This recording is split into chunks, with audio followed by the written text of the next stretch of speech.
원의 공묘로 끌려가 대륙을 손에 넣은 기왕후. 기왕후의 정확한 공식 명칭은 보현숙 성왕후 기씨지만 성이 기씨인 황후라고 해서 우리나라에서는 보통 기왕후로 불린다. 고려말 원은 고려에서 사신 저고요가 피살되자 이를 구실로 1231년 고종 18년에 처음으로 고려를 침략한다. 그 이후 원은 30년 동안 고려를 수차례 침략하고 결국 고려는 고종 46년에 원에 항복하고 이후 고려는 80년 동안 원의 내정 간섭을 받는다. 고려는 원의 부마국으로 원나라 공주가 고려왕에게 시집을 오고 고려의 여인들이 원의 공묘로 원나라에 보내져야 했다. 고려는 이 일을 위해 결혼도감 또는 과부처녀 추고별감을 설치해 징발한 여자들을 보냈다. 공묘의 신부는 서민과 사대부 집안을 가리지 않았고 백성들은 이를 피하려고 좋은 풍습이 생겨나기도 했다. 기왕후의 아버지 기자호는 무신정권 하에서 벼락 출세한 무신가문 출신으로 이행검의 딸을 아내로 맞이하여 오남 삼녀를 두었고 기왕후가 막내딸이다. 기자호는 총부산낭이라는 벼슬을 지냈지만 국가에서 시행하는 딸의 공출을 막을 수는 없었다. 하여 기왕후는 1333년 15세 나이에 공묘로 차출됐다. 국경을 넘어 원나라 황실로 끌려간 소녀, 빼어난 미모를 가진 기왕후는 그곳에 있던 고려인 환관 고용보의 눈에 들었다. 원 황실에 포진한 고려 출신 환관들의 대표였던 고용보는 기씨 같은 인물이 꼭 필요했다. 기씨라면 황제 해종을 주무를 수 있으리라고 판단하고 그녀를 적극 추천하여 해종의 다과를 시공하는 궁녀로 만들었다. 원의 해종은 황위에 오르기 3년 전 황실의 다툼에 얽혀 고려의 서해안 대청도에 유배가 있었던 적이 있었다.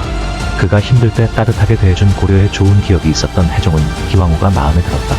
원나라 역사서 원서에는 기왕후가 천성이 총명해 갈수록 해종의 총애를 받았다고 적혀있다. 황제는 틈이 나면 기왕후를 불러 고려 이야기를 하곤 했다.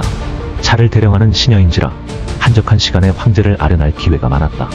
기왕후가 왕의 총애를 받자 제1황후인 다나슈리는 채찍으로 기왕후를 매질하고 인두로 찢을 정도로 질투가 심했으나 이씨는 좌절하지 않았다. 그녀는 해종을 내세워 다나슈리와 싸웠다. 다나슈리의 친정에 불만을 갖고 있던 해종은 기왕후의 의도대로 1335년 승상 바얀과 손잡고 다나슈리의 친정을 황제 형모 사건에 연루시켜 제거했다. 다나슈리의 친정아버지 엘테무르는 해종의 아버지 명종을 독살했던 인물이다.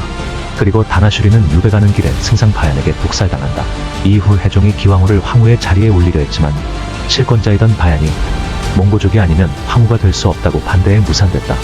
제1황후 자리는 몽고족 출신인 바얀 후투구에게 돌아갔다. 바얀 후투구는 남 앞에 나서지 않는 어진 성품의 여인이었다. 1338년 기왕후는 해종의 아들 아이유시리다라를 낳았다.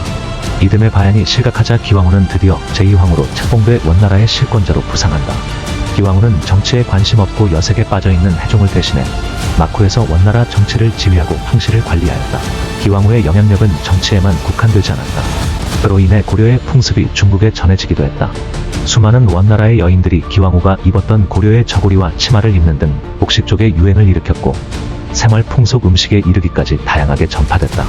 우리나라 전통환과의 일종인 매작과와 비슷한 음식이 전해지고 고려병 고려다식 고려조청도 전해졌다. 이를 역사적으로 고려향이라고 한다. 기왕후의 행적 중 고려의 순기능으로 작용한 것은 충렬왕 이후 80년간 계속되던 공려 징발을 금지한 것이다. 한관의 징발을 축소했고 원의 조정과 고려에서 공공연하게 거론된 고려를 원에 속한 하나의 성으로 만들자는 입성론 논의를 폐지하기도 했다.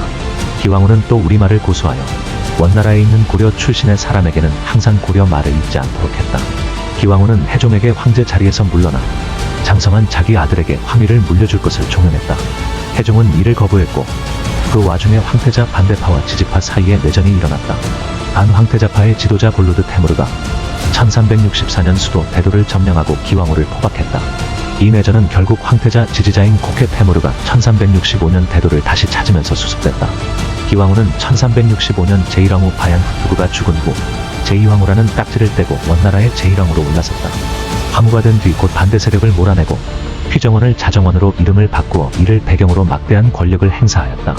이와 같이 원나라에서의 세력이 비대해짐에 따라 고려에서도 일족인 이씨의 세력이 기반을 다졌다.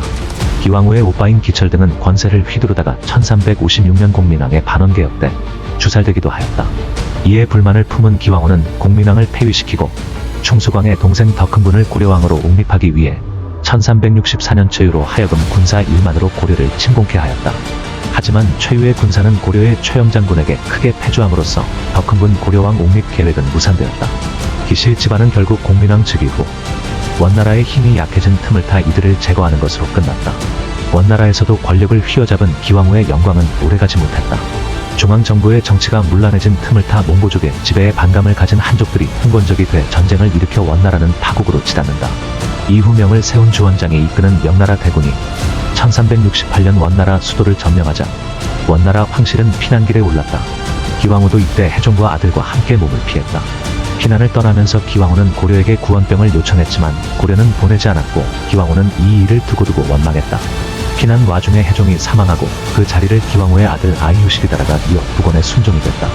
대도를 떠나 몽골 고원 응창도까지 가는 동안 기왕후에 대한 기록이 남아있지만 이후 기왕후의 최후에 대한 기록은 남아있지 않다. 원의 공료로 끌려가 원의 황후가 된 입지적 인물 기왕후. 기왕후에 대한 평가는 원나라가 망하고 명나라에 의해 써여진 원사의 기록 내용과 고려사의 기록 모두 부정적으로 평가되어 있다. 그러나 기왕후의 행적 중 고려에 모두 다 부정적인 영향만 있었던 것만은 아닌 듯하다.